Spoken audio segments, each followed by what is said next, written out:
semences, effectivement, des activités qui débutent la voie nationale agricole ce 4 septembre 2018.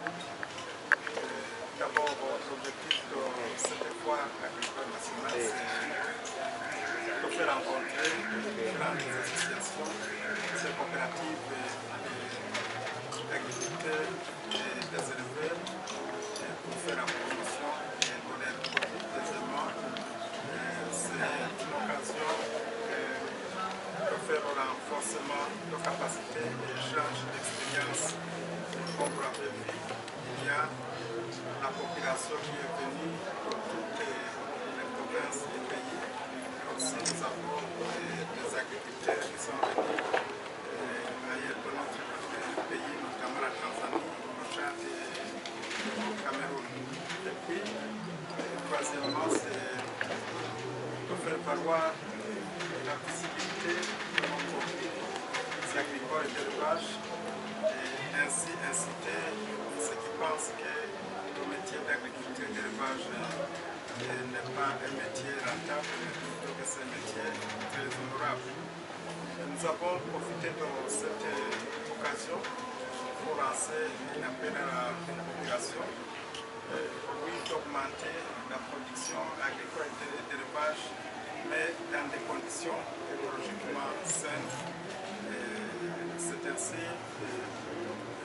qu'on a demandé à la population de lutter contre les phénomènes, d'éviter la propagation des animaux, mais aussi de faire la promotion des bonnes pratiques agricoles qui luttent contre l'érosion. Je suis très heureux de voir que l'appel qu'on a lancé à des institutions de recherche comme l'ISABO a été bien entendu. Cet appel consistait à faire la promotion des semences des cultures traditionnelles en voie de disparition.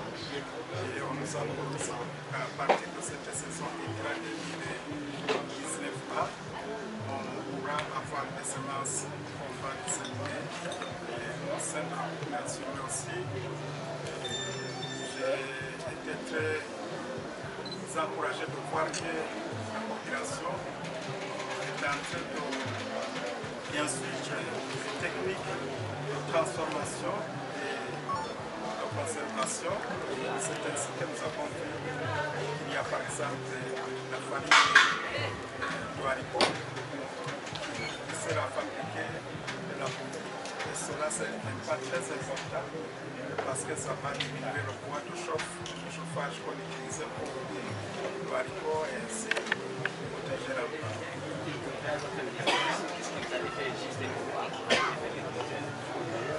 Oui, nous avons des programmes politiques très clairs qui consistent d'abord à encourager les agriculteurs à avoir des semences et des fertilisants à des prix très bas. Mais aussi, nous sommes en train de faire par exemple l'injection financière qui va permettre à la population d'avoir des taux relativement bas et surtout nous avons changé la tactique d'encadrement au lieu de rester dans les bureaux. Maintenant, nous allons faire la promotion de l'encadrement la prochaine, c'est-à-dire que nos cadres du ministère seront régulièrement sur le terrain au sein de la population. Le financement des projets d'agriculture et d'élevage. Qu'est-ce qu'il faut faire pour faire face à ça? Vous savez, c'est une question de mentalité. Le métier d'agriculture, surtout l'élevage, est considéré comme un métier de pauvres. Mais à l'ère où nous en sommes, nous sommes en train de remarquer que c'est plutôt le secteur qui donne beaucoup d'espoir en matière, notamment d'augmenter la production agricole, mais aussi d'augmenter la population. C'est ainsi que nous lançons un appel au secteur privé, mais aussi différents partenaires techniques et financiers de venir s'associer à nos politiques. Ce programme consiste à rendre nos métiers d'agriculteurs. C'est ainsi même que nous allons faire la promotion de l'éducation, ainsi demander au ministère en charge des finances d'exonérer le matériel qui viendra pour encourager vraiment l'éducation et la transformation.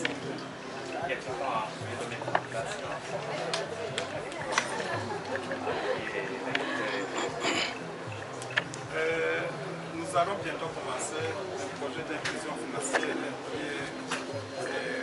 appuyé par le FIGA, un projet de 25 millions de dollars. Dans ce projet, nous avons tenu en considération la garantie de l'éducation, mais aussi le droit éclairé à la population à des taux d'intérêt qui ne sont pas très élevés.